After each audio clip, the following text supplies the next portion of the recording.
Guys, ito po ang inyong muli po. Magandang hapon, magandang araw, magandang umaga, magandang tanghali. Ayan po mga guys, may nakita po akong isang nanay dito po sa barangay namin. Nagulat ako, 80 anyos na po. 80 anyos na. Ang lakas-lakas pa. Tignan niyo po, makikita niyo po, papakita ko po sa inyo. Ang lakas-lakas pa ni nanay. Ang pangalan niya po, si Nanay Gudelia. Subukan ko po kunan ng video ito si nanay. Dahil na ano po ako, na amaze po ako sa kanya. Dahil po mga guys, ang lakas pa niya. Nagaano pa niya. Pumunta po ako sa kanya, nilapitan ko po siya kanina. Na tutulungan ko po sana siya. Napahiya po ako, ayaw niya magpatulong, malakas pa raw siya, ang sabi niya po sa akin. Kaya ito po mga guys, papakita ko po sa inyo si Nanay Gudelia, 80 anyos na po. Dito po itong lugar na ito sa barangay Kagingay, Lope de Vega, Northern Samar.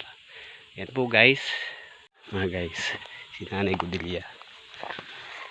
Dito kumuha po ng ubod siya. Yan o. Diri po. Di ba po, nasabi po niyo sa akin, 80 anyos na kayo? Video, pwede ko kayo kuha ng video, Nay? Bakit? Para Souvenir? Opo, para souvenir. Ilan taon na kayo, Nay? 80. Oh, gala mo, kalakasan pa ni Nanay, oh. Nanay Gudelia.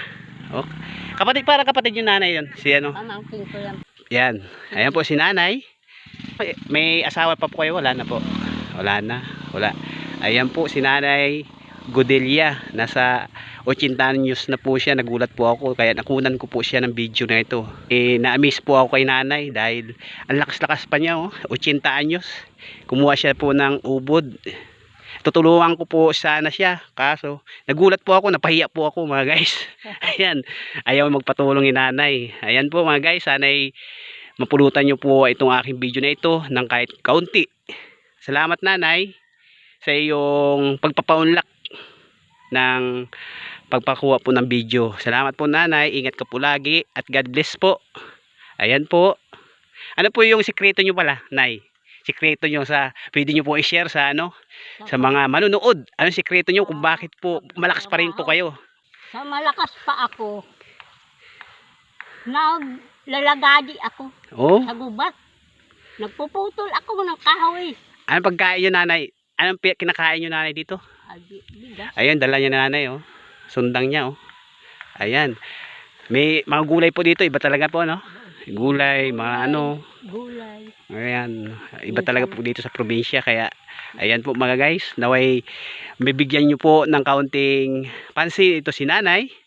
Nawa po ay maano po kayo, makakuha po ng yung kanyang sikreto ay pagkain lang po ng mga gulay. Ayan, no, dala-dala niya, ubod ng nyog. Ayan. Ulam niya mamaya, bukas. Ayan po. Salamat po, Nay. Sige. Ayan po mga guys, meron pong nais ipanawagan si Nanay kay Rapi Tulfo. Ayan. Ano Nanay, gusto niyo yung mabatid po dahil po yung ipabatid kay Senator Rapi Tulfo dahil hindi po yun maramo tumulong. Talaga pong tumutulong po Nanay yun. Ano po ang nais niyo po? Gusto ko sana nga maghingi ako ng tulong. Pambili ng gamot, ganyan. Ayan po. Nag-iisa lang ako sa bahay ko. Ayan po, si Nanay po ay nag-iisa na po.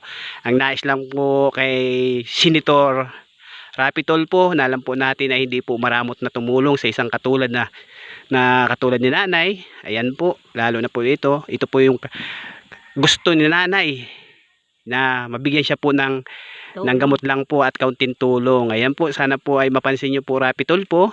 Alam po naman ng mga tao ay talaga po kayo matulungin. Salamat po Nanay, si Nanay Gudelia.